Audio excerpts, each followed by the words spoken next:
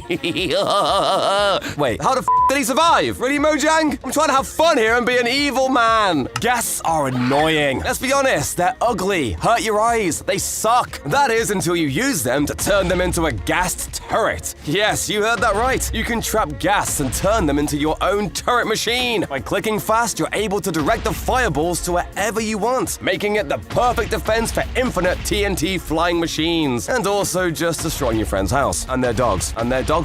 Trust me, bro, it wasn't me. My grandma can vouch. I hate you! See? Mojang love putting subtle details into their game, and the fisherman actually has a reference to Minecraft history. The texture on the fisherman is a fish on it, but it's not just any fish. It's the texture for raw fish that was removed from the game years ago! People use torches and levers all over the place, but I bet you never notice that they're actually the same thing. They use the same texture and are the same shape. It's just a tip that's colored differently. I definitely can't unsee that. Here's something you probably have missed your entire time playing. Sea lanterns are actually animated! If you look closely, the center of the lantern actually swells with light spreading outwards. It's so subtle that some colorblind people can't see it at all. And for even more detail in these buildings, try using this square character to make it look like signs are nailed down. This works really well for boarding up doors and windows. You can even use spruce trap doors placed on the ground to give the effect that a door was broken down. Waterlogged stairs can be used to make tiny creeks that wind throughout your buildings. But a more practical use for them is to add water sources to your farms that you can't fall into. Animation is the best way to make any building come alive, and the absolute easiest way to do this is to hide a spore blossom somewhere. They create a bunch of these tiny little green particles that are just so pretty. Sometimes the flames from fire and campfires are just way too big, so instead try putting an armor stand below ground and lava for a much smaller and way cuter little flame. Oh, look at it, so tiny. By placing banners below stair blocks, you can make couches with cushions. This also works for beds and comfy chairs. If you want to be able to actually use your chairs, you can push a stair or slab into a minecart and you'll be able to sit in it. And if you want chairs to put outside, campfires make great benches coupled with signs and trapdoors. They also work great in log piles to add extra detail in the form of tiny little logs or sticks, as some people call them. I also like to add barrels, fences, and slabs to these to add extra detail and storage to a survival build like this. Look at all this XP I'm getting from doing nothing. This is because the piglins are angry at me, and when they die, regardless of how they die, they'll give me XP. I like to lure them into this lava trap. I don't even have to lift a finger to kill them. Now I can relax and not pay attention at all. Optical illusions can be used in some crazy hacks, like this house that watches you wherever you go. Thanks to the way those creepy eyes have been made, they actually sink into the building, creating that creepy illusion. I've got my eye on you. This weird hack takes advantage of a cute little axolotl. If you tie a leash to one and connect that to a post, that post gets this cool rope model put on it. And when you pick the axolotl up again in the bucket, the leash is gone, but the rope stays, providing a nice detail to your fancy bridge or fence. Check out this insane near illegal hack, where this water is somehow protected from the lava. What's actually happening is that the lower block has a waterlogged sign, and that sign is keeping the lava up, while the waterlogging makes sure it doesn't burn. It's a crazy hack which can be a crazy decoration to show your friends. This version of Minecraft was haunted. The Elder Guardian ghost was added in Pocket Edition 1.11 and looks identical to the Elder Guardian, except for a semi-transparent tail. That said, their behavior wasn't scary in the slightest, since all it did was look at you and slowly sink to the seafloor. Ha! Sucker! Can't catch me! These secret hybrid biomes have never been used in Minecraft. The deep warm ocean biome is the deep ocean and warm ocean mixed together, getting the aspects of both, including getting ocean monuments. So you could enjoy warm water vegetation while getting absolutely wrecked by guardians. If they have an auto smelter, a simple yet wicked trick is a little sabotage. Clog up the works by putting dirt in the furnaces. They can't smelt it, so they'll be stuck here until your friend cleans them out by hand. String tripwire can block bamboo and sugarcane from growing, and is invisible. Use it in this wicked trick. Put it on your friend's farms and see how long it takes them to notice that bamboo just isn't growing at all. An even better trick to play on AFK friends is to build a whole portal around them. It'll send them to the nether, and once you break the portals on either side, they'll be crying out, wondering how they even got here. Does your friend live near a village? Play a fun little trick by putting name tags on all the villagers. Name them with taunts and jokes about your friend, and watch them wonder why all the villagers are so mean. Want to trick your friend who just got a brand new set of netherite tools? Enchanted stone tools look a lot like the netherite set, so why not get some efficiency 1 stone equipment and swap them over? They won't need the netherite ones, right? Who doesn't want a rocket launcher? This would easily be both one of the best and also one of the least likely features to ever come to the game. Thankfully, the level of coding in Minecraft commands is so good that you can make a rocket launcher in Minecraft. By running this command, you can turn this boring old crossbow into a literal bazooka. This makes running around and shooting your friends with a crossbow way more interesting. We all have that one friend in Minecraft who never wants to PvP and instead just wants to make a giant farm. Boring! Well, if you have had enough of this friend, then you should try this technique to not only ruin your friend's farm, but also potentially crash the Minecraft server. By building a huge platform in the sky, you can spawn loads of mobs. When you then break this platform, all the mobs will fall to the ground, causing both the wheat and seeds to pop up into the air, which causes an immense amount of lag. If your friend's farm is big enough, then you will be able to destroy all of his crops. The only other place in the entire game that mobs can't spawn is actually an ocean temple. It's true. The game is coded so that only guardians can spawn in them, meaning that if you remove all the water, absolutely no mobs will spawn nearby. You're gonna need a lot of sponges or a massive machine, but at the end you're left with a pre-built mob-free paradise. But if you'd rather not do all that work, there are ways to completely mob-proof your base easily. Not only do slabs basically double the amount of blocks you have for floors and roofs, but mobs can't spawn on bottom slabs, meaning even if your house is pitch black, nothing will be able to spawn inside. You could even add soul sand below and use soul speed to run around your house super quickly. I drink a lot of coffee. However, there is still nothing in Minecraft that really satisfies my need for caffeine. So I came up with a way to build a coffee machine within Minecraft. Just get a dispenser, push an armor stand through some blocks, give it an iron chest plate, and then push some blocks into it from above. And voila, you have a coffee machine. I'm a huge Disney fan, and one Disney movie that never gets enough credit is The Sword in the Stone. So in my house, I decided I wanted a monument to the film that really should not be doable in Minecraft. Place a slab and 3 stairs in a circle. Use a dispenser to put an armor stand in the middle, and then push it down with some blocks. Push an end rod in to cover the gap in between the armor stand, and then you have your very own sword in the stone. I just wish it would come out! One of the oldest myths in Minecraft is that sugar canes grow faster on sand. So I'm here to finally solve this debate. I've placed 25 sugarcane on every type of sand and dirt, and when I type this command, we'll be able to see exactly which group grows fastest. And see, they all grow at pretty much the same exact speed. It's just random. It doesn't even change if you grow it on cobblestone or something, even though it does look super cursed. Consider that myth ultra busted. Look, we all know how strong the warden is, but I've heard it's so strong that he doesn't even take damage from fire. Okay, lava doesn't damage him, and neither does regular fire. What about fire enchantments? Yeah, it doesn't affect him at all. I guess it would be kind of easy if you could just dump lava on him and run away. Myth confirmed. And apparently, wardens have so much health they can survive a drop from the very top of the world all the way down to bedrock. So let's test it. Yeah, it survives. It turns out you'd have to drop the warden exactly 504 blocks to instantly kill it, which is literally impossible in a normal world. This thing is so powerful. But there is, of course, one block that has become famous for exclusively being in the Pocket Edition of Minecraft, and that is the Nether Reactor Core. The Nether Reactor Core was implemented by Minecraft to tackle the problems mobile devices would have with generating the Nether. It was a very useful way of getting Nether blocks despite how creepy it looked. I do not feel good about this. Since the aquatic update, there have not been many new features added to the oceans of Minecraft. Well, at least for Java Edition. In Bedrock Edition, Microsoft decided they would implement yet another adorable creature into the games when they added the baby dolphin. Why can't this be in Java too? It is so adorable. Everyone knows about Bedrock being called Bug Rock, and this is because Bedrock is a very buggy version of Minecraft. However, some of these bugs are technically features of Bedrock Edition, such as the fox having double the amount of health in Bedrock. This is most likely one of the many bugs plaguing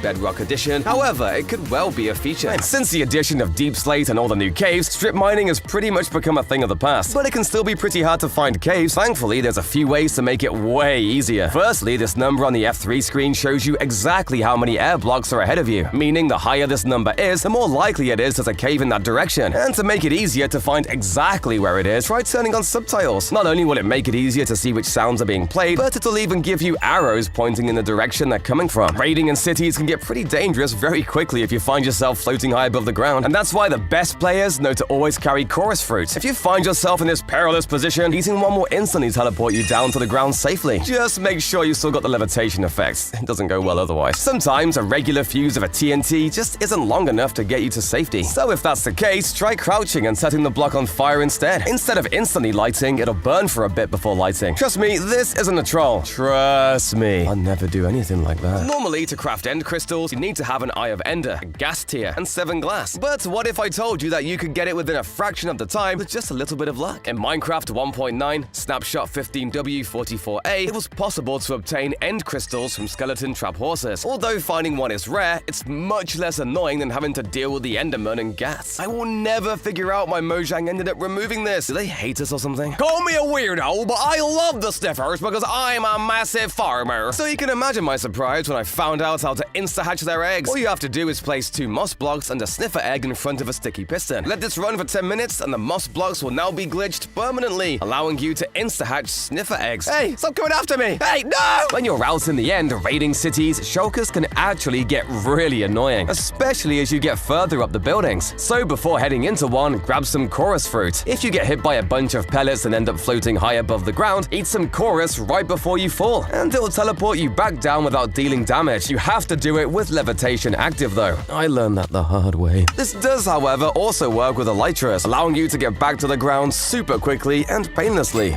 There is only one thing worse than a zombie with a weapon. A zombie with 2 weapons! Or actually 2 pieces of armor in this case. Because of a bug in 1.8.9, all mobs that could wear armor began holding it in their hands instead. But the weirdest part is that they would only hold leggings and boots. Wait, so does that mean they don't have pants on? The skeleton just got a million times scarier. You've never paid attention to this, but there is something horribly wrong about buried treasure chests. For starters, they generate a chunk coordinates 9 on both the Z and X coordinates. However, the weirdest part is that you'll always find them facing towards the east. I'm never gonna be able to unsee this. The next time you decide to use Riptide without an Elytra, you might want to think again. This is because full damage stacks up for all the time that you're in the air, meaning no matter how softly you land, you're gonna be unaliving yourself in seconds. What's the most horrifying mob in the game? The Warden, Ender Dragon, or even Enderman? Nope, it's parrots. On the surface, they might seem innocent, but in reality, they're beasts. For starters, parrots in Minecraft are coded to gather around every mob they see because Mojang thought it would be close to their real-life nature. Yeah, maybe Jeb should be surrounded by 1,000 dancing parrots and then decide whether that's fun. This is so creepy! Stop staring at me! You might already know that any items you throw on a cactus get destroyed immediately. However, there is one block that can even make the almighty cactus seem harmless, and that is snow. Snow will never get destroyed when placed next to a cactus. So if you're really afraid of cacti, you can use this trick to have a cactus force field. If you place perfectly white maps on sea lanterns or glowstone, you can make a super trippy infinite room. Most people use this to troll their friends, but honestly, I think it makes a super cool house. Just try not to get a headache smacking into the walls. You can use a similar trick to make custom wallpaper for your house. Depending on your dedication, you can make custom blocks, simple patterns, or super ornate drawings rivaled only by glazed terracotta, whatever that's supposed to be. Using a hoe or a shovel on dirt will send a pulse to a hidden observer, letting you create wild hidden bases like the one Mr. Insane made in his world. This does seem like a lot of effort for a single-player world though. What are you hiding it from? Herobrine? Something slightly more practical is this instant base idea that uses nothing but saplings. At the start of your world, put some oak saplings down where you want the walls. Once you're back from mining or looking for food, your house will have literally built itself. Brewing charts will be the end of me! Why couldn't the devs have just told us what potion each item makes? Kind of like what Alchemy Helper does by adding what kind of potion will be made if you brew an item. This even goes as far as adding extra information to flowers to make it easier to craft suspicious stews. If you're a psycho and actually play Bedrock, this chunk visualizer is the only thing that can keep you sane. Not only that, it even displays the coordinates without having to bring up this ugly menu that takes up half the screen. But Mallow, can't we just use the F3 shortcut? Stop! Bedrock players aren't allowed an opinion! Imagine if Minecraft had a setting where you can make all the utility tweaks you ever needed. Better textures, a real-time clock, a coordinate HUD, everything! That's why Vanilla Tweaks is the most overpowered mod to exist in the game. This is the ultimate all-in-one pack that allows you to modify any texture and download utility within seconds. Most importantly, you can rehaul the way your entire game looks with tons of block textures. Look at my massive crop field! Can you even tell which of these are ready to be harvested? Yeah, not even Herobrine would be able to do that. Fortunately though, Easy Farm can be outlining fully grown crops in white. This is especially useful for nether warts because they all look the same for God's sake! Mobs in Minecraft just seem to plop over as they die, and this is awfully boring! Something like torturable health bars is far better. The Warden loses an ear, the Enderman starts looking like he went through war, and jaws for skeletons fall off. Fleshier mobs like the zombie and husk lose parts of their head. Wait, this game just became PG-18? Dripstone works too if you're not feeling that mean, but let's face it, you'd rather blow them up. Another Another great way to blow someone sky high is with TNT minecarts. Sure, there's all these ways to create nukes with them, but let's face it, you're gonna have to end up cleaning that up. So instead, if someone has a railway down to their mines, just add a couple TNT minecarts at the end. When they run into them and blow up, if anything, you're just helping them mine. Since they were added in the 1.13 update, bubble columns have been the absolute best elevator solution we've had. And conveniently, there's tons of ways to trap them and make your friends' lives just a little bit worse. The easiest is to surround the top in obsidian, so they have to spend ages mining it while underwater to get out. But my personal favorite is to shoot a bunch of tipped arrows in the water that hit anyone coming up. Instant damage or poison works to give them a real scare, but I prefer to use slowness to create just the tiniest inconvenience for them. Did you know that you can get rid of effects without using milk? First introduced in the Caves and Cliffs update, axolotls are adorable little creatures who seemingly serve no purpose. However, did you know that these creatures can actually get rid of negative effects? If you bring an axolotl to an underwater temple, they will attack the nearby guardians. If you help it to defeat one of these pesky mobs, the axolotl will give you regeneration and get rid of any negative effect you have. Speaking of mobs, you can get rid of any mob spawning without using any kind of light source. If you place carpets on your floor or slabs, then mobs won't be able to spawn on top of them, meaning you don't need to cover your floor in torches. Did you know torches in Minecraft emit a light level of 14? But light levels in Minecraft can go up to 15, going from 0 to 15, where 0 is a block that does not emit light. However, the best light blocks are sunlight, beacons, jack-o'-lanterns, fire, glowstone, lanterns, and end portal frames for some reason. Minecraft doesn't want you to know this, as they are clearly trying to ruin your builds. Are regular carpets too boring for you? First of all, what's your problem? Carpets are awesome and fluffy and incredible, but secondly, you can use coral fans on waterlogged slabs to make more interesting 3D cool colorful carpets. Alternatively, you can place crimson or warped signs underneath to make different patterns, but they look best when you mix in lots of different blocks and techniques to add variety in both texture and depth. This works for bookshelves too. Beehives, stairs, looms, and more all work great to add extra interest and variety. Have you ever realized that frog lights look kind of like those paper lanterns people release on different holidays? Oh, this gives me an idea. Just add some hanging roots below and you've destroyed the environment.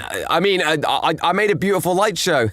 Yes. Hacks are a classic way to get banned in any game. There's a whole bunch of aimbots even for the newest updates of Minecraft. So take your pick and dominate PvP until the inevitable ban hammer comes crashing down. Start a raid in the server's favorite village. If you kill a pillager captain, you'll get a bad omen, which will spawn a raid when you get to the village. Get as many bad omens as you can for an extra deadly raid that will wipe out the server's poor innocent villagers. If the server has a huge rail system, find an obscure section in the middle and direct it off into a death trap. It's almost impossible to see when you're going so fast, so they'll be dead before they know it, and we'll have to check tons of railing to find the one block you changed. Tango Tech built a full-on roguelike, exploration-based multiplayer video game in Minecraft called Decked Out. The map is super detailed and is filled with secrets, traps, and enemies waiting to jump out at you at any moment. The longer you spend inside the maze, the harder it gets. The map changes, and you'll even start to be attacked by more enemies. There's even a currency, spells, and special items you have to collect to give yourself a better chance at surviving each round. Decked Out was all built in survival, and a huge area needed to be cleared out to build it. But how on earth do you clear such a big area out quickly? This question was once again answered by the geniuses at Psycraft, who have created multiple ways of automatically tearing through huge portions of the world. The oldest version of this is the World Eater. It uses TNT duplicators and flying machines to slowly bomb the world below and create huge holes in the landscape. But what if you want to keep all the resources instead of just destroying them? For that, you need a quarry instead. A totally different and even more impressive machine that uses slime to grab the blocks from below the world, moves them into a safe TNT mining chamber, and sorts everything automatically. Inside the house is a huge bed that lets you sleep under the covers in this genius hack. Surround your bed in trapdoors and make a larger frame, and cover the top of your beds with carpet. Hanging signs are a fun recent addition. You can use them to make an innovative, if scary looking bridge. What's amazing about this is that players can walk on it, but a lot of mobs will fall through the gaps. You can also use the hanging signs to make a broken bridge. This can hang off the side of a cliff for a fun and foreboding decoration to a castle or village. A secret stairway can be a great feature for your house, and all it takes is some redstones and some sticky pistons connected to your stairs in this crazy trick. The backs of the stairs will blend in with the rest of the wall until you turn the handle and expose it all. Everyone hates lag, and in normal cases, you want to avoid it. But when you're trying to get banned, it's your best friend. What most people don't know is that there's a way to lag out entire servers super easily. The best way to do this is to place a whole bunch of soul sand in an ocean, and then throw as many snowballs as you possibly can, which collect into the pool pool of bubbles. And it's done. All of the bubbles send the snowballs flying up and down, which destroys the server. This lag is so bad, it deserves a prison sentence. Please don't do this, unless you like prison. Which, to be honest, free food, no rent, no parents. That's it, I'm doing this right now. Most servers stop you from using commands, for obvious reasons. But if the server owner forgot to disable them, it's free game, baby! The /teleport all entities command has to be the best. Teleporting all mobs loaded into the server to any player you want. It lags their game. And if they've got their volume on, you just unlocked a deaf friend. You can also use /give to get any block or item you want in the entire game, including command blocks and debug sticks. And of course, try putting yourself in creative mode. Fly around wherever you want and give items to everyone on the server. Come on guys, spread the love. Candles are powerful, but only on cakes. In Java Edition, the cake will not get waterlogged, pushing the water away while the little candle burns bright and strong. I'll never stop fearing this horde of Vexes because they do not care about survival. They are all about the kill, as they go through damaging cacti and other dangerous blocks, desperately trying to get at you. Axolotls are adorable, but also really sneaky. They can play dead if they take damage underwater, slowly regenerating health over time. This is actually based on real-life axolotls who play dead if they feel threatened. Goats are a great addition to the game, but I just can't look at them anymore because of what I noticed about their legs. They're not attached! Look at the way they walk. Do you notice the top edge of their legs? There's a big gap between the leg and the body. Want an easy way to find netherite? Try this out. All you need is a fire resistance potion, a few blocks, and a grindstone. After jumping into the lava, swim upwards to see through the entire thing. And ta-da! Enjoy your ban. If you stack minecarts on a singular rail, you can create a nuclear bomb! The minecarts will glitch out and move on their own. Try getting rid of the rails? Well, the minecarts don't care. In fact, it'll keep on going and blow up an entire village if it wants. What a rebel. While night vision is usually very useful, if you splash yourself with a night vision potion in the end, everything will instantly turn pink. Thanks guys, that helped a lot.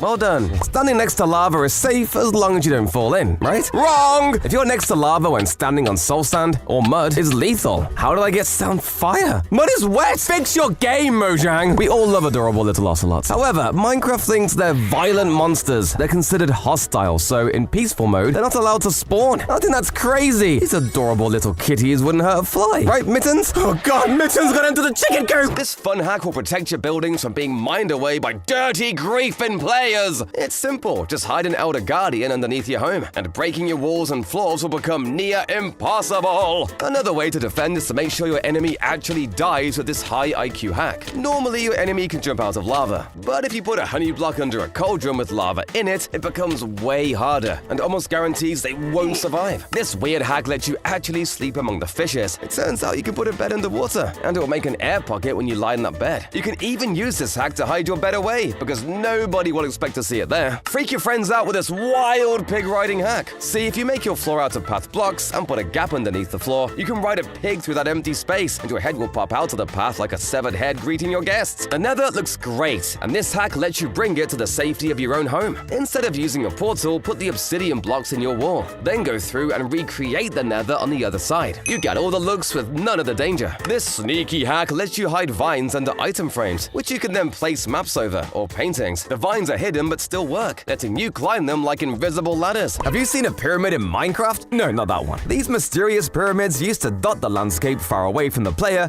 and were completely solid. That's right, no rooms or even a secret base here, just bricks all the way through. This is because back in the day there was no way to actually craft bricks, so Mojang just dropped piles of bricks around the world like it was a construction site. This potion is stinky! This one is suave, and this one is really milky. Potions used to have 32 different varieties, with different effects and colors, way back in beta 1.9, pre-release 2. Some of them had really bizarre names too. How can a potion be debonair? Let me test it with a taste. Ah! Oh, it's happening! I'm becoming debonair! Well, hello there. Here's a trick to play on AFK players. Why not build a maze around them? In fact, why not make the walls out of falling lava for some extra spice? Get real dangerous with this deadly portal trick. Just drop some activated TNT into an end portal, but don't go in yourself. The TNT will only explode in the end when someone is there. So wait for your friend to go in first. Or the TNT you drop there will explode at the same time, sending your friend sky high. This secret little trick makes it look like this whole pool is full of water, but the water is actually only a block deep. Using pistons and slime blocks, you can create a floating block of water that doesn't fall. Once your friend swims down through it, it's a straight drop to their death. Redstone machines can be incredibly laggy. The types of builds that come to mind are builds like redstone update suppressors or even large automated farms. However, one of the laggiest redstone builds only requires two types of redstone, a piece of redstone and a redstone repeater. By building this incredibly simple design, you can begin to lag any server. And due to how simple this is to build, you can scale this infinitely to crash just about any server. Just make sure you build it quickly, as otherwise you may well be banned. Who doesn't love a good little dance party in Minecraft? You turn on your favorite music disc, pig step, anything else is wrong. And then you and your buddies start crouching at each other, shaking what your mother gave you. Well, sometimes you want the dance party to be so big that it can crash a server. And thanks to this redstone machine, you can invite countless armor stands to your dance party. By building this incredible simple design using observers, pistons, and armor stands, you can turn your dance party into a bounce house dance party. And if you continue to add more armor stands, observers, and pistons, you can create one of the biggest lag machines in Minecraft. Of course, there is one way to turn everyone on your friend's server against each other without using any commands, cheats, or even any items. All you have to do is kill your friend's disgusting dog. By killing a dog or even another pet and blaming it on someone else, you can cause complete turmoil, pitting all of your friends against each other.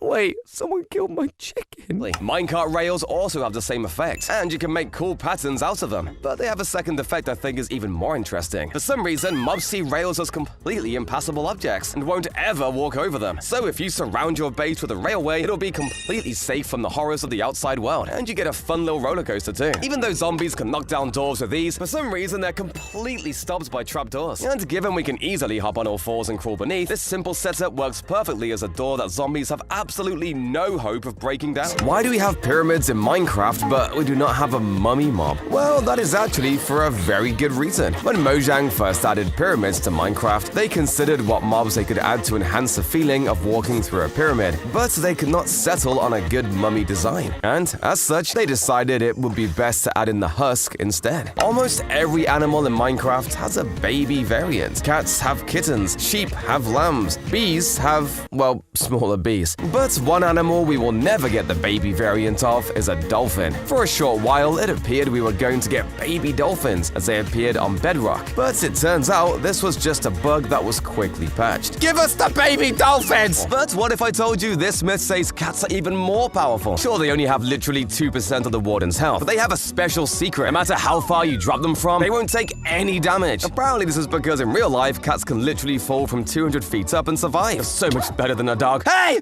I didn't kill it. I'm still keeping my promise. And what about us? For some reason, landing in just an inch of water is enough to completely survive any fall. So I mean, a watermelon is mostly water. Surely that can save me, right? Yeah, no. But berry bushes can. Right. Doors are the stupidest thing to exist in Minecraft. I mean, why even have them when you can straight up glitch through walls? Just run into a corner with a boat or dispense yourself through the wall. Wait, how do I get back in? If there's one thing that's important to Minecraft, it's your time. And who has the time to waste taming these stupid horses? Instead of taming them with normal food, you should use golden apples. With only 10 golden apples, your horsey is gonna go from fiend to friend. 8 gold blocks for one horse, definitely worth it. The way most players use potions is completely wrong, since they throw it at their feet. Doing this usually decreases the duration of the potion by a minute or two, whereas throwing it into the sky onto your head will give you the full amount. But Mallow, when does this happen? Do I look like a coder to you? Anyway, did you know trains actually exist in Minecraft? And I'm not talking about minecarts. Well, technically they're called caravans, but if you attach a lead to just one llama, all nearby llamas will quickly run into formation and start following you around. With enough patience, you can breed llamas to have 15 slots of storage space, meaning you can carry around 150 shulkers worth of items with just a single lead. And when you're done with these llamas, if you attach the least one to a fence and then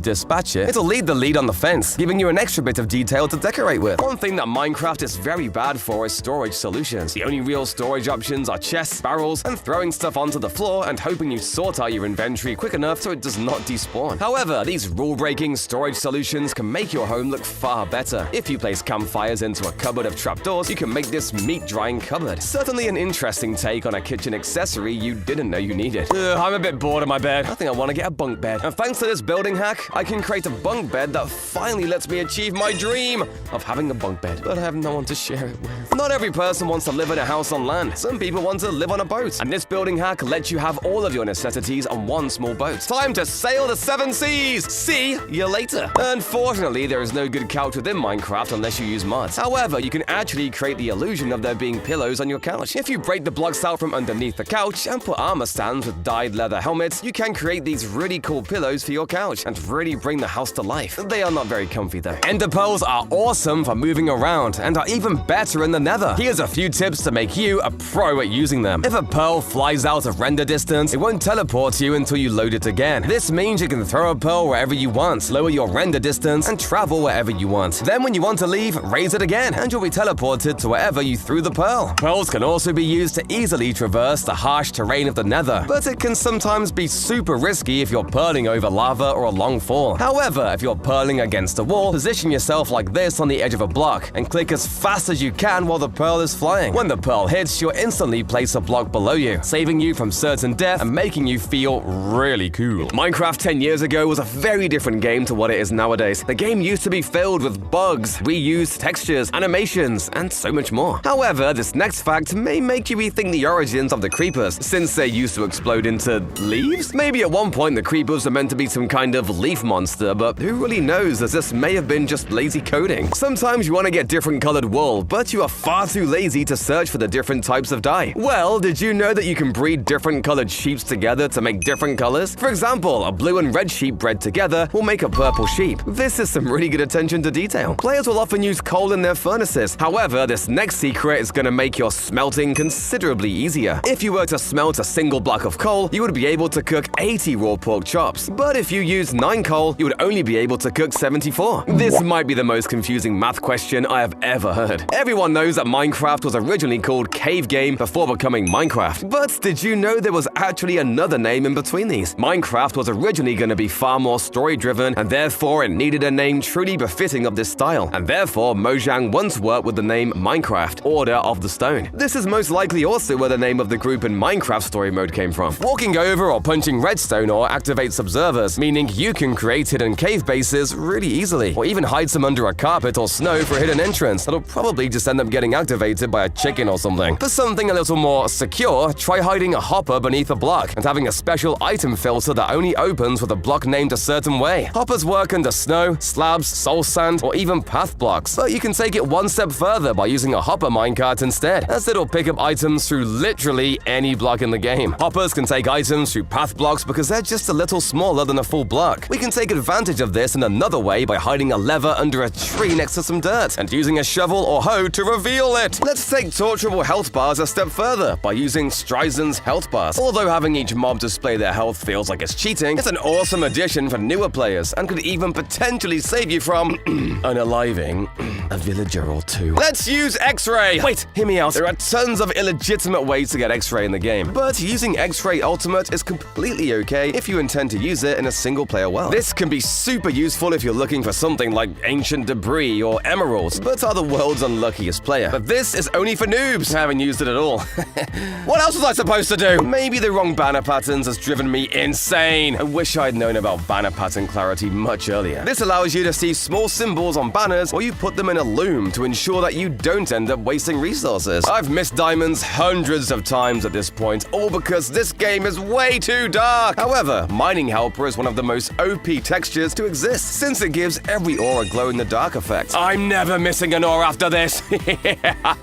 One of the simplest ways to really make someone mad in Minecraft is to simply just fill up their house with water. It takes you 2 minutes to place a bunch of water or ice on their roof, but will take them forever to place and break blocks everywhere to get rid of it all. If you want to be really evil, you can bone meal a bunch of kelp to make all of the water source blocks, so without sponges, they're gonna be there for years. If you want to take your friend out in a super creative way, try using this super unique trick. When there's enough entities in a small place, it'll start dealing damage to them. That means if you can get your friend to fall into a hole with a bunch of minecarts, it'll start damaging them automatically. Bedrock is one of the only unbreakable blocks in Minecraft that can be found anywhere, but breaking it is actually quite simple. First, you need 2 TNT blocks, 1 obsidian, 2 pistons, 1 lever, and a trapdoor. Grab some nearby blocks and then place the blocks like this. Get near the trapdoor and click the lever. This should put you under the trapdoor. This will activate the piston and the TNT as well. You need to be looking at the corner of the obsidian block and start spamming with with your piston. When the TNT explodes, you will place the piston and that will break the bedrock, or you'll explode. Enchanted books are a challenge to find if you have no villagers nearby. But did you know that different biomes have different chances to find these books? If you have a Badlands biome in 1.20, you will actually have better luck at finding these books. You have a 0.8% chance of finding these books without any enhancements. But in the Mesa, this goes up to 1.2%. Surrounding a bed with slabs makes it look kind of like a sleeping bag. But I've always thought the regular bed was quite small, so instead of just placing one down and leaving it at that, try making a bigger custom one like this. Also, I made these pillows with snow layer blocks. They look so soft. This layout of campfires, trapdoors, and hopper minecarts looks like a stovetop. And if you place a dragon head backwards, it kind of works perfectly as a toaster. Although I don't know if I'd want to eat that grey bread.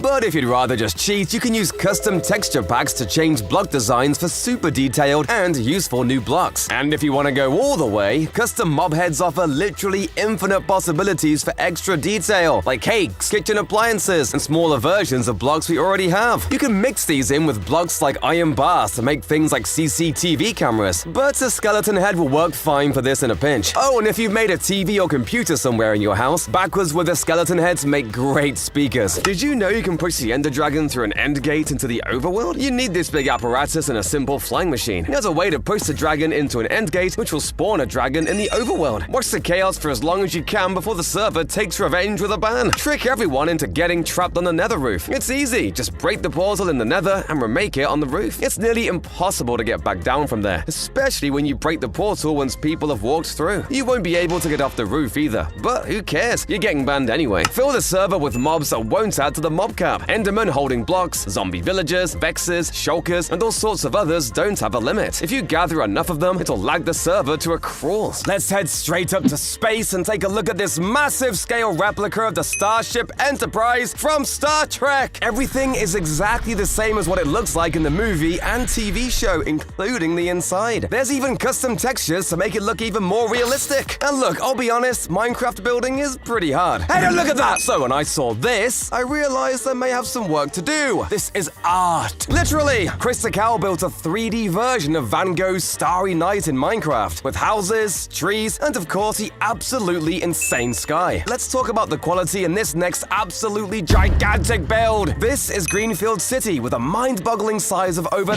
20 million blocks that have been placed by over 400 players. There's dozens of different districts, all with their own unique style of buildings you can explore. And the craziest part, it's not even finished. And they say they're not even a quarter of the way through. Jesus! Oh, how you doing, bro? What's up? This cool design hack lets you create a seamless transition between dirt and stone. Just use glow light chin on coarse dirt, and it looks remarkably like stone that's emerging from dirt. It's a great middle point between the two. This genius hack shows that string can be great for a lot of things, including keeping your plants at the height that you want. Put the string above your bamboo or sugarcane, and you can keep that thing small forever. There are plants where you don't need string at all, and it's thanks to an item from last year. Now, certain vines can be snipped with shears, so they stop growing entirely. A secret trick you can use to make an atmospheric room is to let it be dark and only light up using redstone ore. They can act as a light, but only when activated, which includes stepping on them. It can light up a dark pathway in style. If you want to go out with a bang, you should try lava casting. If you go onto 2B2T, a server with no rules, you'll see these everywhere. Using lava and water, people build these huge lava casts to scar the landscape of servers. They're super annoying to get rid of, but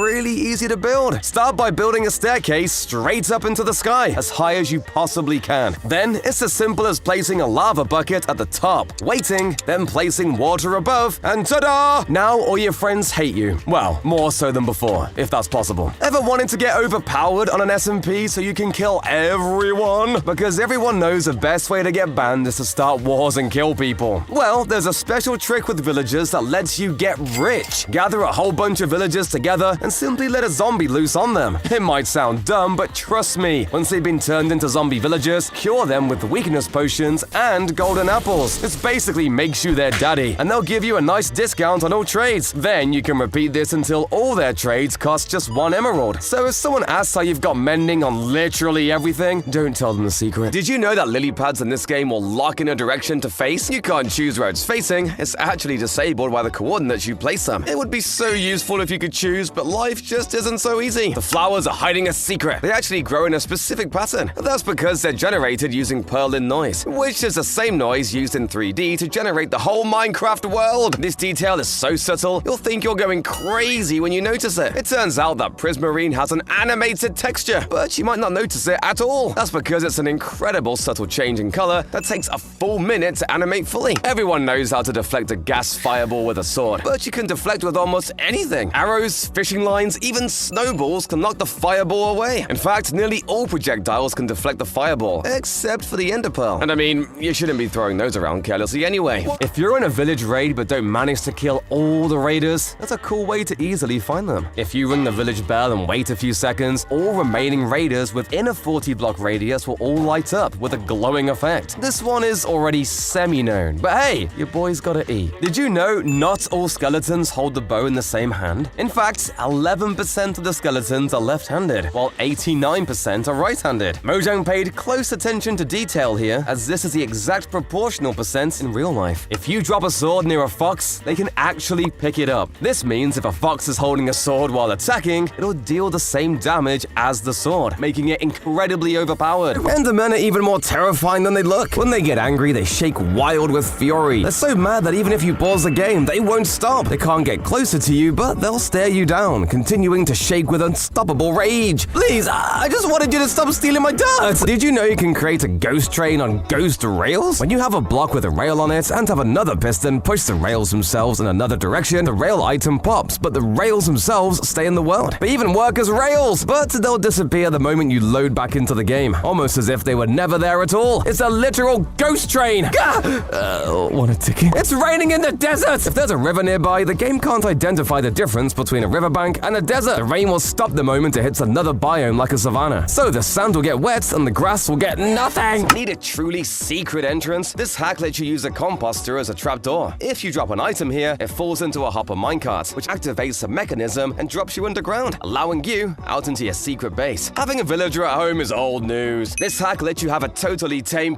pillager. Just trap one in a boat and row it back home. He'll be shooting the whole time, but he won't hit you, and will eventually break his crossbow, making him totally harmless. This one is my butler. I call him Barry Halls. This land should be overflowing with rubies. Before version 1.3, Mojang was planning on adding these beautiful gems to the game. You could use these to trade with villagers, similar to how emeralds work today. But the idea was scrapped because of one fatal flaw. This ore looked a lot like redstone, and Mojang didn't want to cause confusion. Check out this magnificent build! Now it just needs some finishing touches. The dirt slab! It was the only slab ever removed because they ruined everything. They made hills look nicer, sure, but they messed with terrain generation so much that Mojang scrapped the whole thing. Not worth the effort for a slightly smaller clump of dirt. This trick makes it look like a regular mining tunnel, but there's a secret. If you place redstone ore into the floor and connect that to a hidden observer, this ore becomes a trap trigger. Hide some TNT under that and your friend won't know what hit him. This trick is so murky I can barely even see. This is because you can hide campfires underneath your friend's flooring and the smoke will float up through. Put as many as you can and they'll have to tear up their house just to get rid of them. Everyone has that one friend that you start a Minecraft server with, but then they suddenly vanish for months at a time. Well, with this Minecraft prank, you can get them back for abandoning you. By placing a bunch of chickens above a hopper that goes into a dispenser, you can create an infinite chicken spawner. Eventually, the house will be so overcome with chickens, they will have no excuse but to log back on and deal with the problem. If I were to ask you what the buggiest mob in Minecraft is, you most likely would not be able to give me an answer. But after hours of studying, researching, and trying to figure out which mob is the laggiest, I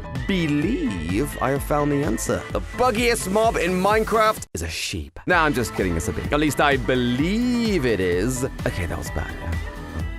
Sorry. Anyway, you can destroy a Minecraft server by simply gathering and breeding as many bees as possible. Eventually, the server will become so buggy it is basically unplayable, with the server after a while becoming so infested that the server begins crashing. This must be the most unbelievable bug ever. Okay, I'm done with the bee puns. I promise, I'm not weird. Eating a chorus fruit will teleport you to a random nearby block, even if that block is maybe on the other side of a wall. So if you head underground and build a tunnel like this, making sure to place carpets on the ground, you can build build a base on the other side of the wall that can be instantly entered by simply eating a chorus fruit. However, I think the best possible secret entrance is one that I've never seen anybody use. Simply dying can teleport you tens of thousands of blocks away depending on where you set your spawn. So you can make an underground obsidian bunker far away from anything else, store your items in an ender chest, and instantly teleport there. Then you can build a machine like this to obstruct your spawn point for 60 seconds and instantly respawn at 0-0 again. For a long time, Mojang were experimenting with adding crocodiles and alligators to the game. These mobs would have brought with them items that could be turned into armor, weapons, and fashion accessories. However, since Mojang has now taken such a big stance on not adding real animals to Minecraft, they decided to bench this idea. Thankfully, there is one animal that has become very famous over the last couple of years that Mojang refuses to add to the game. This is the capybara, an adorable little friend that could have made for an amazing traveling companion or even just a friend to welcome you home after your mining expedition. Please, Mojang, add the cappies. 1.20 finally added armor customization with armor trims, but did they add the ability for our horses to get dripped with us? Alright, it doesn't work with diamond.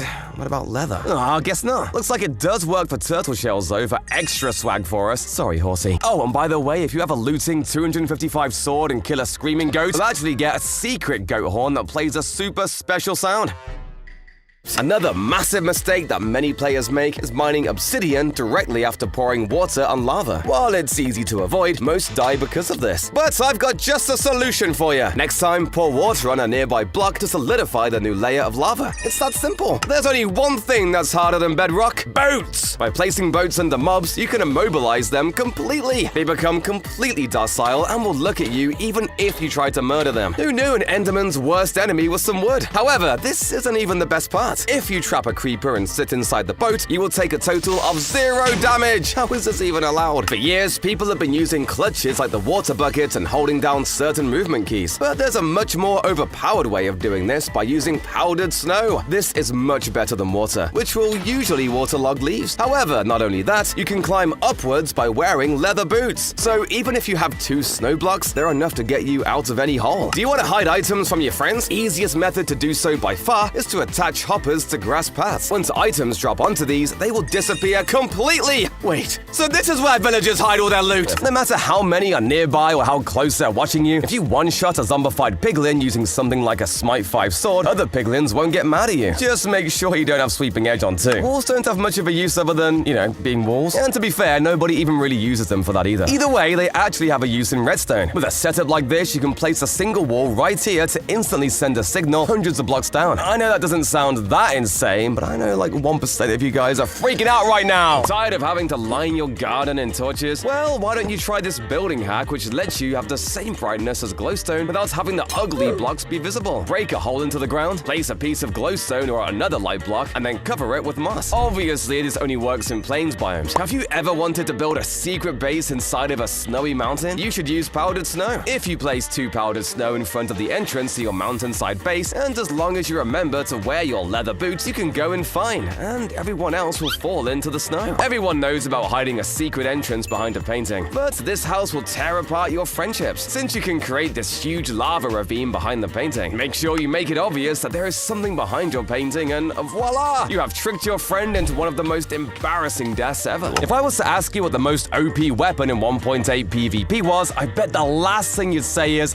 fishing rod. But you'd be right. Back then, the bobber actually dealt knockback just like a bow would, and you could activate it instantly. This meant you could use it to stop them sprinting and throw them into the air a little, letting you start combos super easily. There was also a glitch that literally let you do double damage using a fishing rod. If you hit them with someone with a rod and then immediately with a sword, they'll take way more damage from the sword hit. If your tools are running low on durability, you can combine 2 of the same type together to get a new tool with extra durability. It's only around 10%, but this can be the difference between killing a zombie or being stranded in hand-to-hand combat. Cauldrons might seem like one of the most useless items in the game, but surprisingly, they do actually have a use. For people who are too busy to make a huge cow farm for leather, but still want a change of clothes every so often, you can clean the dye off leather armor by washing it in a cauldron. Then you can re-dye it after. When you think of rare blocks in Minecraft, your mind instantly goes to things like ancient debris, diamonds, and deep slate emerald. However, you do not think instantly of pumpkins and melons, which is strange, as these blocks are actually some of the rarest blocks in the game. Well, that is until you find just one of them. Now I'm set forever! Everyone knows the main Minecraft versions are Java and Bedrock. But where did the idea for education mode come from? Well, back in 2013, a school in Sweden made Minecraft a mandatory part of their school curriculum. I wish I had attended this school. There are 79 mobs in Minecraft, but you will never find 4 of these mobs naturally. This is because these mobs are locked behind cheats. Obviously, people know of the giant, but then there is also the zombie horse, the illusioner, and my personal favorite, the killer bunny. No, please let me go! When there is a piece of TNT about to destroy my base, my first thought is always to get away from it. But you should make sure your house has more windows because glass is surprisingly blast resistant. Obviously, it is nothing compared to obsidian, but it does have a chance of protecting you. Using maps and item frames, you can build huge 2D replicas of fake blocks and create super detailed hidden entrances you can use to hide almost anything. Check out this desert. See anything wrong? There's actually 2 hidden bases here, one inside this cactus and one behind this sand block. All you need to do is place the maps inside an item frame placed on a sign, and your base is suddenly invisible. You can actually make a base in the void. Sure, you can't place blocks down here, even in creative mode, but there's an illegal workaround. Using a chicken, leads, and boats. You can spawn shulkers down here and walk on them as if they're normal blocks. They'll even use levitation to send you back up. Look, all of us have wanted to live inside a video game at one point, and with some glass, terracotta, and buttons, you can. Imagine seeing this while playing on your Nintendo Switch. Hang on, I think I'm trapped! Let me out! Let me out! Huh?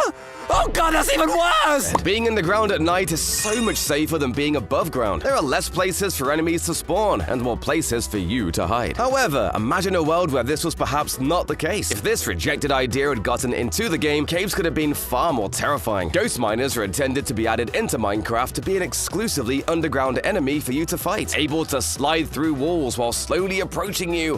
I do not like ghosts. People often wonder why it took Mojang 5 years to add in a new overworld biome, and it is because of this rejected Minecraft idea. Originally, Mojang were working on a giant redwood forest biome. This most likely would have come out at some point around 2020, or perhaps even replaced a biome like the giant tree taiga. I certainly hope Minecraft brings this back one day. The most useful chest in Minecraft is certainly the ender chest, but sometimes it feels way too small, and as though there is never enough room for all of my valuable items. If this next rejected idea had been made, you would have said bye to all of your storage issues. Expandable ender chests were originally planned up around the same time as the End Islands update, as Mojang wanted players to be able to transfer important blocks from one location to another. However, Mojang decided that the best way to do this would be through shulkers as opposed to expanding an ender chest. Instead of just moving an AFK player to an obsidian box, how about putting them into a water-filled box with regenerating walls? All you have to do is place lava on the outside of the box, place a conduit to stop them from drowning, and an Elder Guardian will make sure it takes them literally forever to mine out. I know how to get out.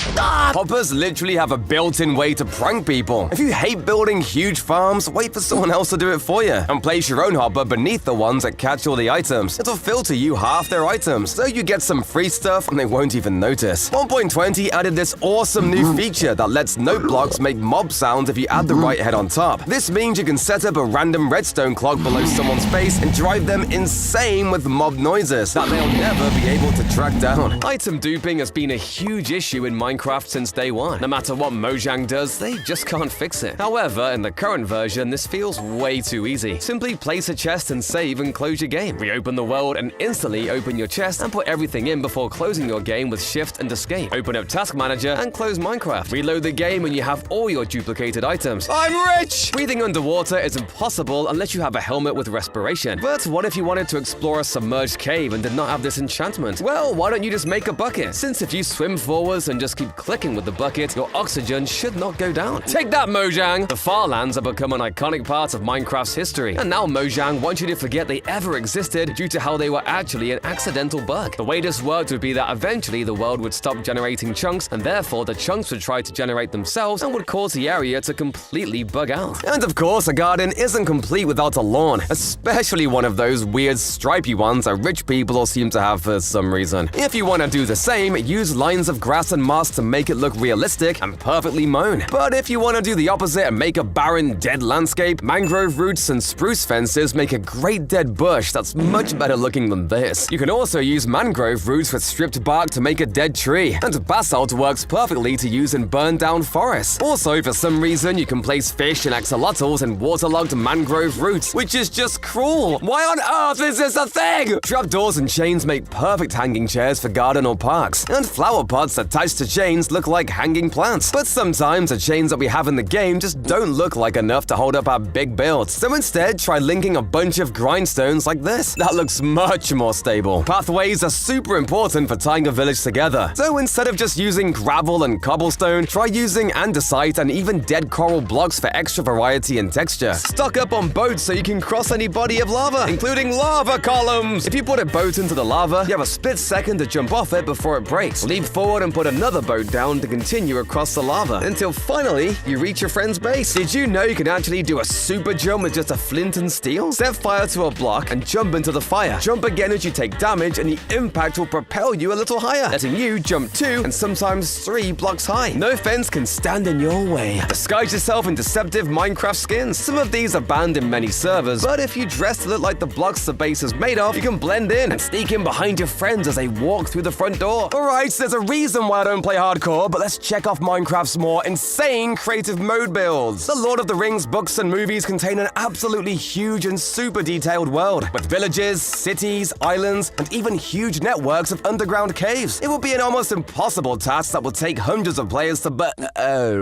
somebody already did it. And you can even visit it on a public server. People are insane, man! The Middle-earth project is exactly what it sounds like. A team of people have come together to build a recreation of the Lord of the Rings world, including all the cities, castles, mountains, biomes, caves, and so much more. There's even descriptions for each place you visit, and warps to take you to each new location.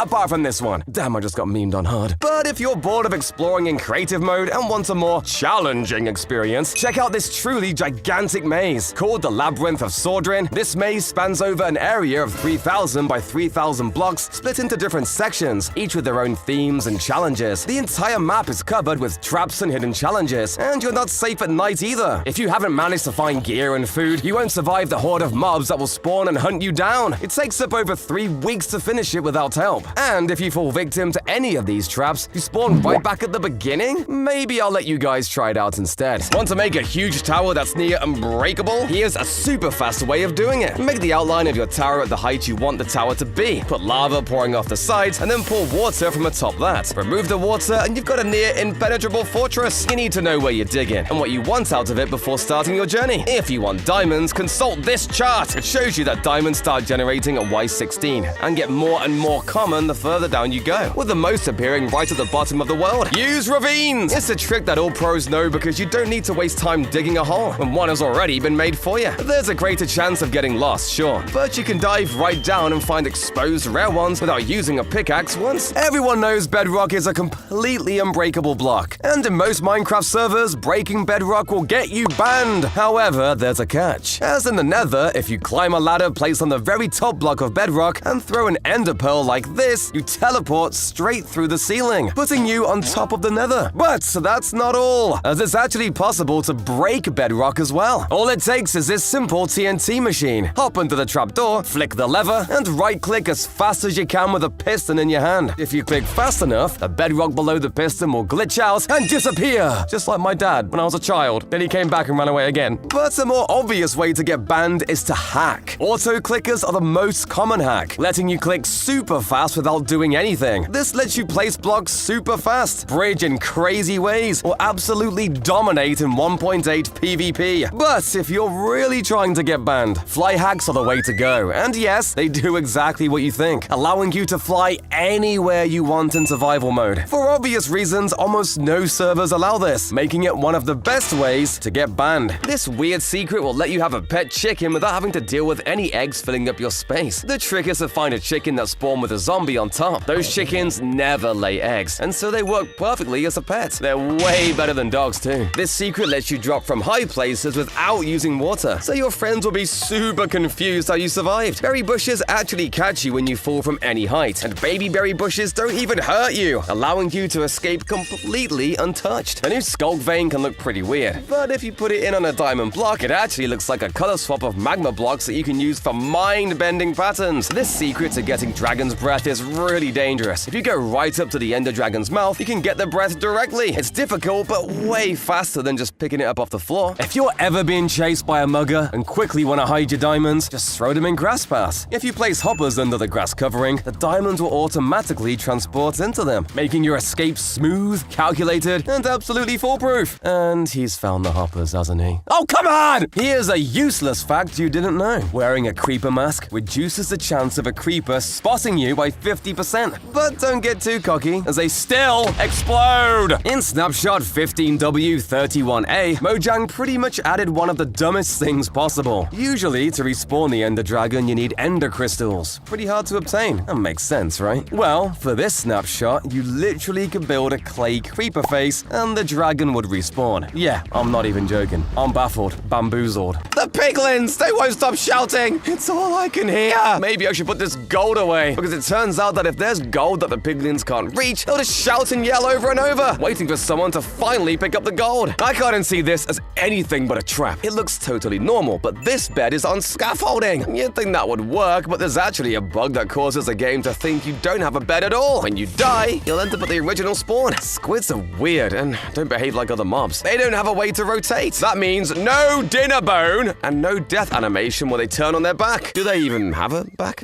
Squid are weird. I'm staying clear of them. I can't see the way arrows stick into you. They don't actually work based on where you got hit. The game has already decided where the arrows will stick out of you. You can tell because when bees sting you and arrows hit you, they can end up in the exact same space.